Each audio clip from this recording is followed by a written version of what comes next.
Welcome back, Finesse. We are now going to actually try and do something with InDesign a little bit, and we're going to make some posters. So if you look at the assignment here, the first thing you want to do is go copy with Command C or right click and then say copy that folder. And then you go into your staff folder like we've been doing. Your staff folder will be in here. I'll just make it for you right now. Staff folders. So your name will be right here, and you paste the folder into your staff folder. So, and let's make myself one. So now I'm going to paste into that my. What do you mean it doesn't support? Oh, there's a Google Drive file in there. That's right. So this is the main thing, is just getting that the PDF that we need there, and then being able to have a place to work in. If you go back here, there's a Google Docs file that you'll need that gives you some directions, but a lot of it's just going to show up in the video. So let's take a look at what the requirements are for the poster. So it's one 8.5 by 11 inch poster to solicit submissions for this year's magazine. This will go up in the hall, so make sure it's clean and effective. In other words, this poster's job is to get people to give us artwork and writing and stuff for the magazine. We're not trying to recruit members for Finesse. We're just trying to get people to put stuff in. So they need to know what the magazine is and what they can give us. So information to include in your poster, what it is. Make sure you've got something about Finesse in there. And the theme is your universe. And then some kind of a slogan that kind of like draws us in. And that can be whatever you want. It might help if you look at the PDF. This is the pitch that for this year's theme. And this is the 2020 theme. If you're looking at this video in 2023, you'll have a different theme, but the theme should be in the same place. So this theme is your universe, and it's got some basic stuff. Your universe is a celebration of imagination, of daydreams, of wildest hopes, blah, blah, blah, all that stuff. So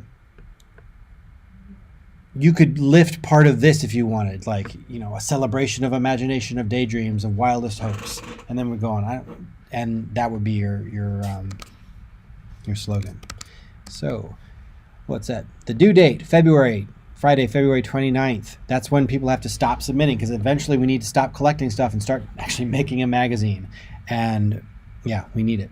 Where they can send it to, 263 Mr. Worden, the library, your teacher.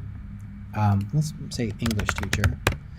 Types of submissions: poetry, short stories, essays, screenplays, pictures of paintings, drawings, sculptures, photographs, etc. Anything that's cool. Long pieces are subject to editing. That is something to be aware of, that like if it's too long, we may need to trim it down. For your poster, you're allowed to steal whatever you want from the internet, because we're a school. We're not selling this. It's just going up on the walls for a couple of weeks. For the magazine, we absolutely cannot do that. Everything in that magazine has to be student created. So when we start building the magazine, even if you've got this great picture that you found of the universe that you want to put in there, if you didn't shoot it or a kid didn't shoot it, we don't want it. That's called theft. So before diving in, remember checking the basics of InDesign, keep your layers organized. We'll work through that a little bit here. Create frames and then fill them. Doesn't matter how cool the picture is if I can't read the text. So think about design. Be careful when you're putting text over your pictures. You don't want it to be something that you can't read. Use size to your advantage. Important text should be big. So remember that sheet that we went through at the beginning, looking at how to use the text size to make it clear what our important things are. And then make sure that before you print it, you get an editor to say it's okay, particularly spell checking like Finesse. People keep spelling Finesse wrong, and that looks kind of bad if, you know, we can't even spell our own magazine. Okay, so we know the basics of what we're doing here. We're going to make a document. So this is where it starts getting complicated. So we open up InDesign, and we're going to go to File, New Document. We want one 8.5 by 11 inch piece. So I've got some basic things here right now. When you look at it, you can make a preset. That's fine, or you can just set the settings for the document that you're making right now.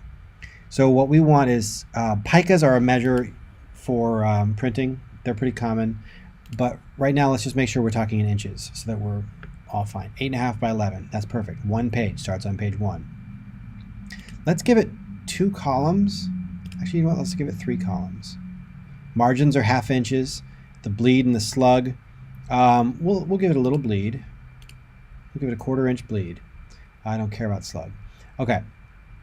We're going to hit create. And I'll take you through what all these things are as it's going in. Okay. So this is your page. It's a blank page. And there are 3 columns in it, which is what we just set up. And there's a little bit of space in between each one because a lot of times you don't want things touching. You want to give a little space. And if you want to give space between items, then you want to make sure that it's a uniform amount of space. These are the margins here, this area here. This is where anything in there is really safe. It's not going to get cut off. You get a little space away from the edge of the page. When things get printed, the cutting line when you're mass producing is not as clean as it might be. So one page might get cut here, one page might get cut here. So that's why we have the margins here so that you make sure that anything really important never gets cut off. And then there's this red line is the bleed, which is also really important. If you have anything that's supposed to be full page, it's supposed to go to the edge of the page, you actually want to make it go out to the bleed. That way, like I said, if the printer cuts here, we don't have 1/10 of an inch of white space on the edge of the page. The bleed is always all the way outside. So that's kind of how we do things safety-wise. Now, getting stuff. One of the things that we sometimes struggle with Finesse is resolution. We fall in love with a picture that a student sent us, but they texted it to you or something like that, and it's low res and it looks pixely and crappy on the page. So, but we get so in love with a picture that we just convince ourselves that no, it's going to look great or nobody will notice. Then we print it, we're like, no, that looks like garbage. So let's start thinking about resolution even now with these posters and the pieces that we're getting. If you just go to Google and search images and do universe, lots of cool stuff comes up. But they're all different sizes. You can see the resolution down here, like this 300 by 274. That's really teeny. 1920 by 1080 is getting better. That's standard HD resolution. But sometimes you'll forget to look. And this one's 660 by 374, again, too small for the page. If you use tools here, size, larger than 4 megapixels, that opens you into only pictures that are big enough to print. And some of them are going to be bigger than others. So I'm going to take this one, Our Depressing Universe. And I open it up, and it says it's 2600 by 1611. That should be big enough for what I'm doing with it. And I right-click on it, and I'm going to save the image as, I'll just call it Universe. And then I can either save it to my desktop and then drag it into my folder. And that's what I'm going to do, actually. So I'm going to save it to my desktop. And then minimize Chrome and InDesign. We'll close out the theme. Minimize this. And then on my desktop, there's the picture that I saved. And I'm going to go into my staff folder, posters with InDesign. I'm going to drag that picture in. Because remember, with InDesign, if you're using photos, the photo is just linked from the InDesign document. So if you want to actually put it in your document, you need to always be able to access it. Okay, so Universe is there. And this means that if an editor were to go and work on your page, they could access this picture and they could still export a full PDF from it. Whereas if you left it on the desktop, they might be able to edit it, but they wouldn't be able to export the thing, which is a big pain. So just always put it in the folder. It's not me just being an uptight teacher and making you do stuff that you don't need to do. It's actually really important. The editors will scream at you. Okay, so now let's keep this poster pretty simple. I'm going to use a rectangle frame tool, and I'm going to drag it from the top of the bleed to the bottom of the bleed. And that gives me a big frame. Now I can hit Command D, that's the shortcut, and that's what I usually do. You can see shortcuts are listed next to it, but I'm going to hit File, Place, which does the same thing. It's just easier to see when we're doing this. And then I can find stuff that I want. Staff folders, I'm going to go into my staff folder. I'm going to place universe.jpg. Now right now that's actually bigger than what I really need. But I might, well, let's see. So if you click on, Let me use my, I'm using my pinch zoom there to resize. You guys may or may not have that depending on whether you're using a MacBook or an iMac. You can also rotate this way, which I think I might do. In fact, for this poster, I might want to make it a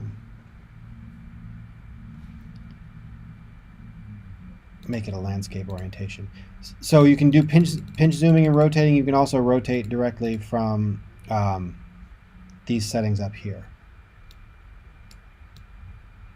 If you hold down the click for a second, then you'll actually see what you're moving instead of like a little box. So that's kind of nice. I'm going to go into my file document properties, document setup. And right now it says its orientation is portrait, which is up and down. I'm going to switch it to landscape. It's like, are you sure? Yeah, that's fine. So now, now that I've done that, I need to rotate my picture again. And then I can reset it back to the bleed there. And it's space, so any concept of up and down, if you're a fan of Ender's Game, nobody knows. So, all right. Now what I'm going to do is I'm going to right click on it, and one of the tools that I use most commonly in InDesign is fitting. And I'm going to say, you can say fit frame proportionately, fit content to frame, fit content proportionally, which means that none of the picture is cut off. But since the picture isn't the same size as the box, there's empty gaps here and here. If you say fill frame proportionately, then some of the picture is cut off on the sides here and here, but it goes all the way up. Proportionately is really important because it means it's not stretching it one way or the other. If you just stretch the picture to fit, it might look okay with a picture like this, but if you have a person, people notice when it's off by a tiny little bit. So don't stretch pictures. Okay, so that's my background here. And in my layers panel, right now I've got layer 1. Click on it. Let's call this images. And then I'm going to click this one to create a new layer on top of that. We'll call it text. Something to notice is that when you select something, it gets surrounded by a bounding box, and the box is the color of the layer it's in. So notice this is surrounded in little blue stuff. If I make a text box, once I got the text layer selected, I'm actually just going to make it with a rectangle frame tool. Then that one is red. And I'm going to just put in finesse. I just clicked a bunch of times. It's kind of hard to read right now because I'm using a 12-point font, and it's black. So let's increase this font size. I'm just going to click that up. You can also click this one here and do a bunch of sort of predetermined sizes. You can always, it seems like 72 is the biggest you can do, but you can always go above that by just clicking it. And you can also, if you highlight the number, you could just plug in numbers, 125. Now, I used a 125-point font, which is too big for the box, and the word just disappeared. See this little plus here? That means that there's extra stuff that's outside of the box, and we'll use that more later. But right now, we'll just drag our box and make sure that the frame is big enough for it. You can also, if you go to fitting, fit frame to content, it'll now make sure that the box is the same size as the word that you've got there. So let's change the color of this text because black on space is kind of harsh. So what we're going to do is, instead of black, we're going to use paper, which is white. That is a little bit easier to read. So I now have a title. What else do I need in here? Let's look at our requirements. Finesse, your universe. Okay. Let's make another box here. And when you drag things around, see how that little purple line just came up? That means that this box is now centered. Double click on there, your universe. I'm going to switch that back to paper. Let's increase the font size. And you can switch your font. I have various fonts that I've downloaded from dafont.com. That's D-A-F-O-N-T. Let's see, what would be kind of fun?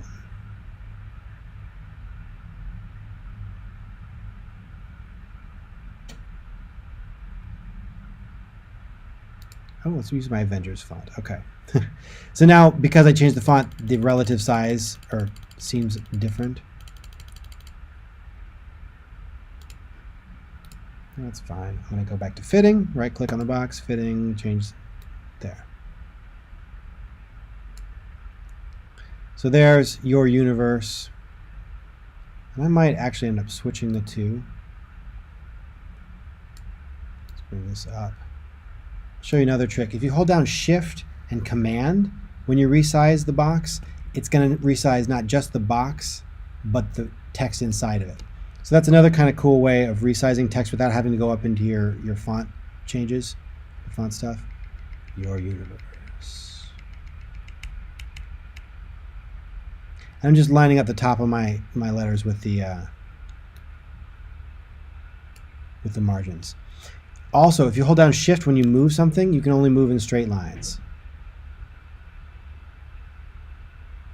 Like perfect angles, stuff like that. So sometimes if you're trying to line something up, it makes it a little bit easier that way. And we're back. And then I can use the arrow keys for fine adjustments as well. Now that I've got your universe is big, I'm going to make finesse a little bit smaller by Shift, Command, resize. Oops. I hit Command Z to undo that because I'm not sure why it flipped upside down. I think I pushed too far down and it made it a mirror. And this is like a secondary thing. So you could make it centered, or you can kind of align it with the overall, the right side of it. I tend to like to avoid centering things because it seems just kind of lazy to me. So here's another way to align things. If you reach over to the ruler over here, you can grab it with the mouse and then drag an invisible line. So that's where the E actually goes out. The computer, sometimes with fancy fonts, doesn't really see things. So it's aligning with the box, but the E kind of sticks out of it. So now I'm going to align my two E's there. And you can always just grab that ruler and get rid of it once it's aligned. So let's see how that looks. If you come over here where it says normal, hold down your mouse, switch to presentation mode. That shows you your design just by itself. Now this is making a pretty clear diagonal line here, and I think that's what I actually want. I want it to be more aligned with that. So I don't like the way it feels like it's sticking out even though it's aligned with the top. Okay, so I just hit escape to bring myself back. Let's bring this over to the, oops. And you'll notice that when I went into presentation mode,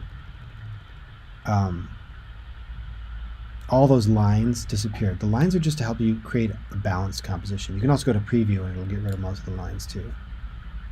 That looks pretty good. I don't know if you can make a diagonal line or not.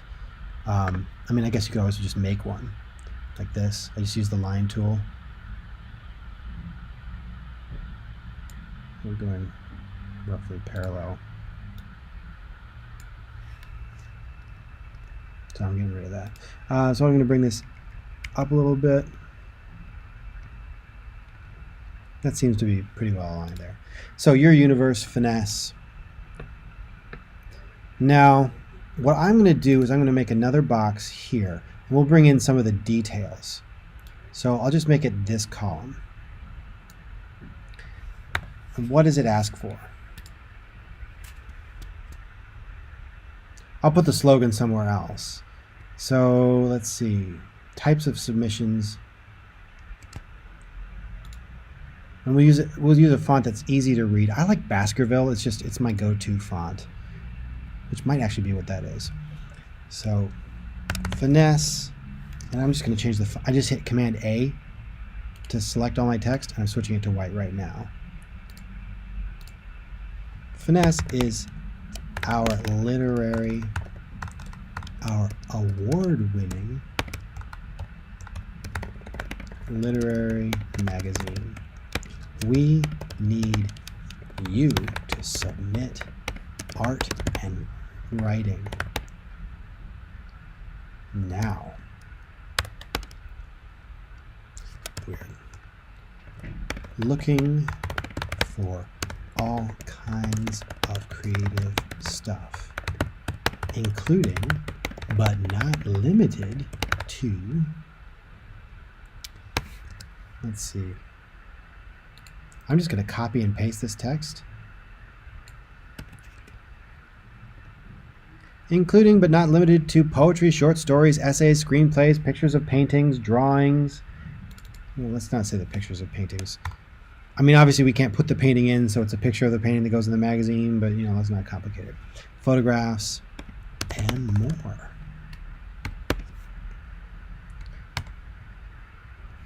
In fact, let's give a little space. First part is that Finesse is the award-winning literary magazine. We need you to submit stuff, and we need these things. So now, submit your work to Mr. Gordon in 263 or 269.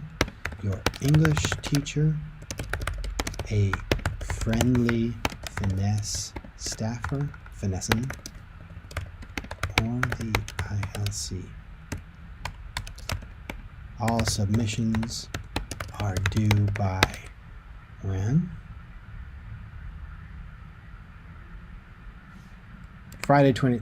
February 29th.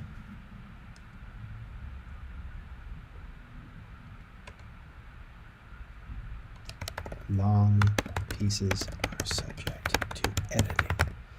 Let's change that to like an italics kind of thing. So up here under the font, I can get my options. I'm going to switch that to italics. Because InDesign is really kind of more fully featured than something like Word, hitting Command-I does something other than italics.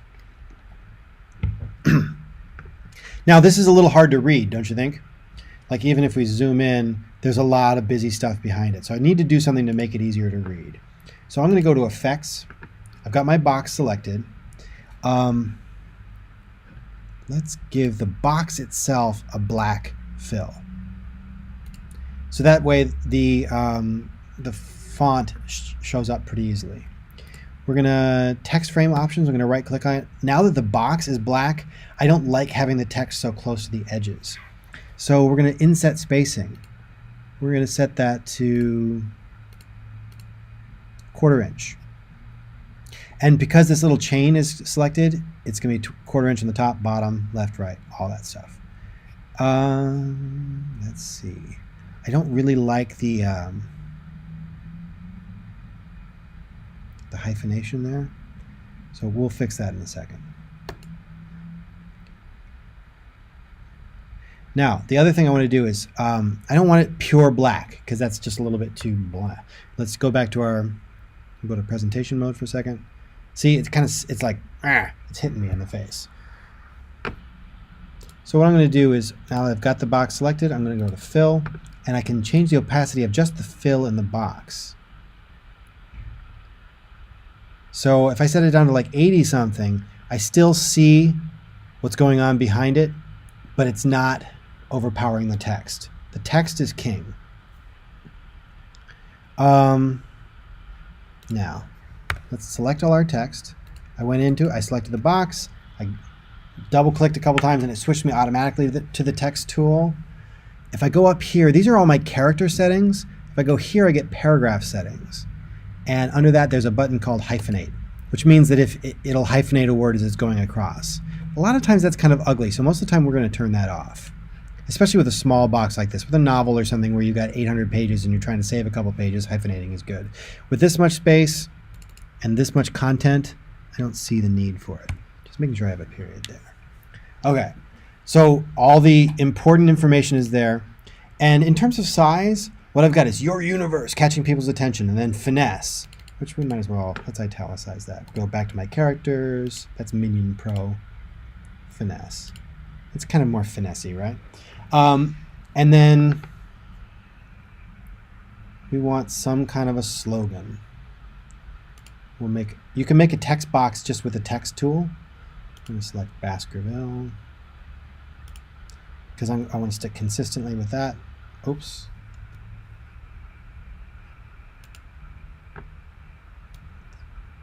Make a little box there. This one is Baskerville. And we're doing it in white. So what was this something about? Did I just close out the universe thing? Oh, just kidding. Is this font is the font that I want? Yeah. Here we go. So here we go. There. All right, what did you say? Something like your universe, a celebration of imagination, of daydreams, of wildest hopes. Let's just use that much. So I'm going to copy that, Command C, and then I'm just Command tabbing to go back to the document I'm using. There. So this one, I'm going to make this a little bit bigger because it's not fine print. It's a different thing. And you know what I'm going to do? Let's go back to our effects. We'll put a black fill on it. Reduce the opacity of the black fill.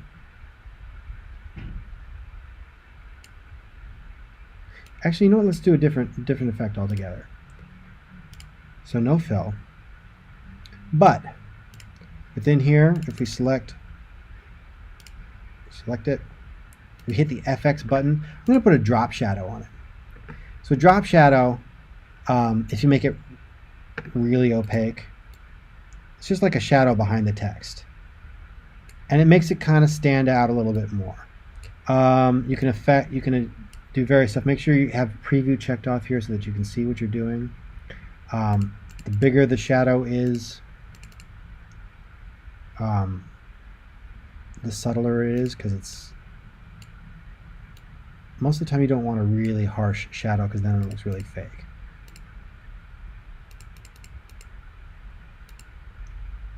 Spread 0%. There. See, like that looks bad. The distance, it looks a little bit far from it right now. Distance sort of like gives you a sense of how much it's going to pop off the page. So I got a tiny little distance there. Spread is 50%. Oh, just drop that down. And I just kind of mess with these until I get basically what I want. It looks a little bit three-dimensional. Turn the spread back down. It's always kind of a thing between opacity and spread to get it the simple way that you want it. Now, I'm going to use the eyedropper tool. See, now I had just the box selected, and when I hit the eyedropper, it turned the box orange. What I actually want is I want the text selected, and then I can use the eyedropper to pick up a color from the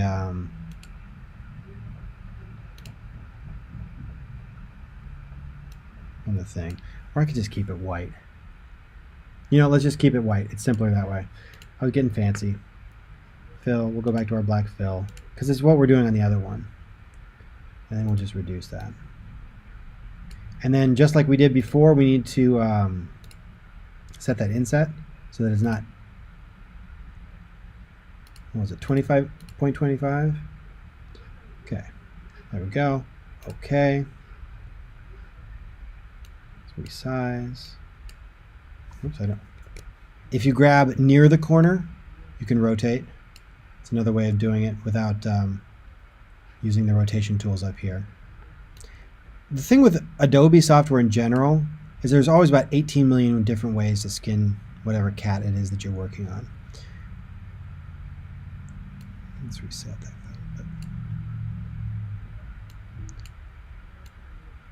And even though nobody sees these margins and columns, using them just tends to balance things out a little bit better.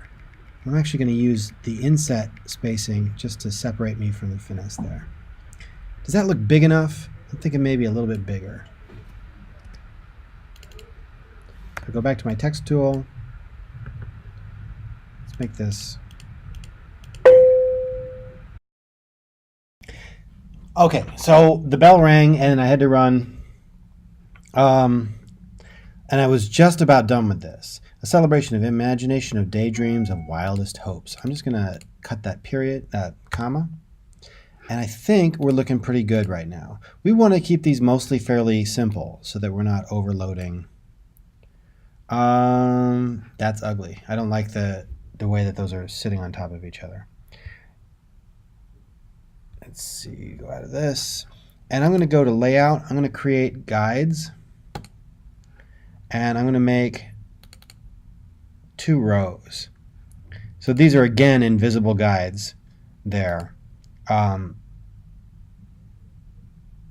they're going to give me a little bit of something to work with. So I'm going to drag this down, keep it centered in my column there. And I'm going to take this one and drag it down so that I just want to have these kind of aligned together. That should be kind of nice. You can actually bring this right up and snap it to the guide there. It says it's overset, but we'll check that in a sec.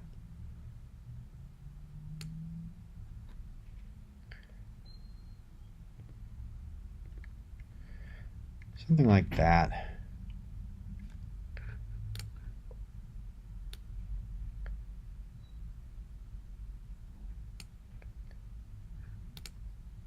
Okay, let's just, when it says overset text, if you just kind of go for, I'm hitting the right arrow key to get to the end of my box, and then just hitting backspace to make sure that I'm not. That's what it was the long pieces are subject to editing. So what we're going to do to resize this so that it all kind of works is I'm going to take it out. We can get rid of that. We're going to go bring these both up to the top here. I like things to... And we'll bring this out so that there we go. Aha.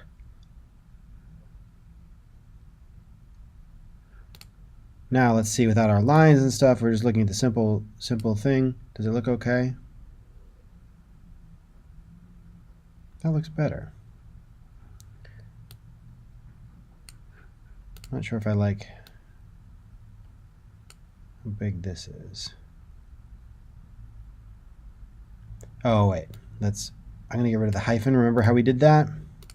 We click in the text, we go to paragraph, hyphenate, we take that off. And I'm going to go back in here and I'm going to switch that to italics. Celebration of imagination, of daydreams, of wildest hopes.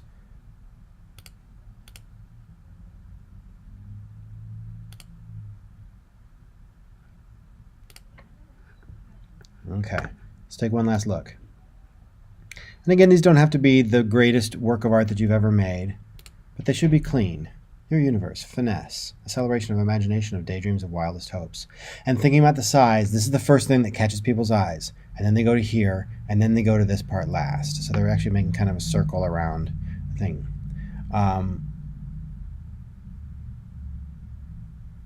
Which is like a clockwise. Okay. And then they get, if they care enough to see these, then they might actually look at these details. So you lead with that. So the last thing we need to do is save it. We can hit File, Save. I've already given it a name. I just called it Worden Poster, and I saved it in my Google Drive folder right here, Worden Poster. We don't print from InDesign documents, though. So the last thing you need to do is export, and that was File, Export. A PDF, you can still call it Worden Poster. Make sure it goes in the same folder there. Your editor-in-chief or your managing editor will tell you where they want them dropped off, where they want them put in to be printed. It's much easier to print a PDF than it is to print an InDesign document because any computer can print the PDF.